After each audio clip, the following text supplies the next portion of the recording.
Vaxtınız xeyirli olsun. Deməli, biz bu günlərim artıq əlifbamızın sonuncu hissəsindəyik və əlifbamızı bitiririk ümumilikdə. Deməli, mən bu günlərim sizə artıq əlifbamızın son hərflərini anlatacağım. Mim hərfimizdə qalmışdıq sonuncu videomuzda. Artıq mimdən sonraki hərfimiz nun hərfidir. Baxın, bu şəkildə bir hərfdir. Nun, hərfin adı nundur sıralamada və özü n samitini bildirir. N-nin əvvəli bu şəkildədir, N-nin ortası bu şəkildədir və sonu isə bu şəkildə, sanki bir növ ponçika bənzəyir, belə də deyə bilərik. Deməli, N ilə B-nin görsüz oxşarlığı var.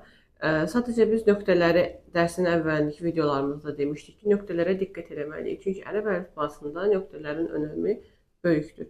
Əgər nöqtə üzərindədirsə N-ni bildirir, əgər nöqtə altdadırsa B-ni bildirir. Yəni, bu şəkildə buna da diqqət yetirək. Nə, ni, nu gördüyünüz kimi. Sonra nun hərfindən sonra gəlir bizdə hə hərfi və hə hərfi h-ni bildirir. Biz boğaz h-sını keçmişdik. Cimin h-sı idi. Hə deyə səsləndirirdik. Amma bu h-mız isə sadə h-dır. Bəzən bunun göbək h-sı da deyirlər. Və h-nın əvvəl forması bu şəkildədir. Orta forması belə də mümkündür. Və bu şəkildə də siz onun orta formasını bəzi çaplarda görə bilərsiniz.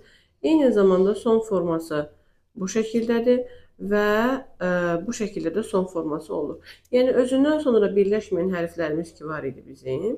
Sözün sonunda gəldiyi zaman onlardan sonra h hərfi bu şəkildə gəlir. Və baxırıq ki, bu h-nın əvvəli, ortası və sonu hə, hi, hu şəklində olur. Daha sonra isə gəlir bizdə vav hərfi. Gördüyünüz kimi.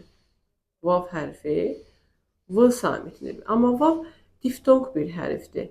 Yəni, au kimi səslənir.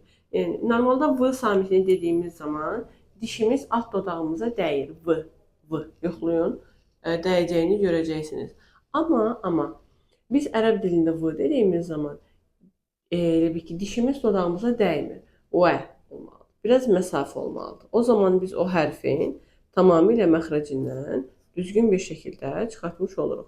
Və vav hərfi də özündən sonra necədir? Birləşməyən bir hərfdir. Və, vi, vu. Baxın, bu şəkildə olur səsləndirdiyimiz zaman.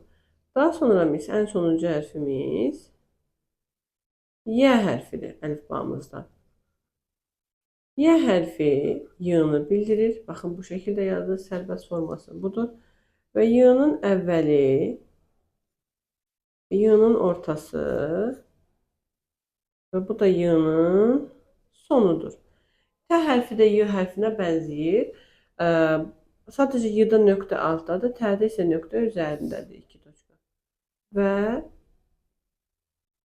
yazdığımız zaman görürük ki, bu şəkildədir. Yə, yi və yu şəklində olur.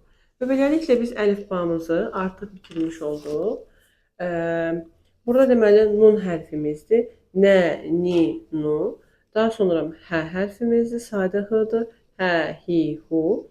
Daha sonra vav hərfidir. Vav hərfi həm özündən sonra birləşmir, həm də diftong bir hərfdir. Və, vi, vu şəklində olur. Daha sonra isə yə hərfimiz gəlir. Yə hərfi də təyə bənzəyir, amma nöqtəsi altındadır və yə, yi, yu kimi səslənir. Beləliklə, əlifbamızı tamamilə bitirmiş olduq. Artıq növbəti videolarımızda oxu dərslərinə də yer ayırarıq. Çox güman ki, hərflərin bir-birinə birləşməsi, birləşən hərflər, birləşməyən hərflər, qalın hərflər. Bunlarla bağlı da çalışacaq ki, videolar çəkək. Təşəkkür edirik. Əlavə nəsə də bir sualınız olsa, ya da hər hansı bir təklifiniz olsa, videoların yorum hissələrində bildirə bilərsiniz.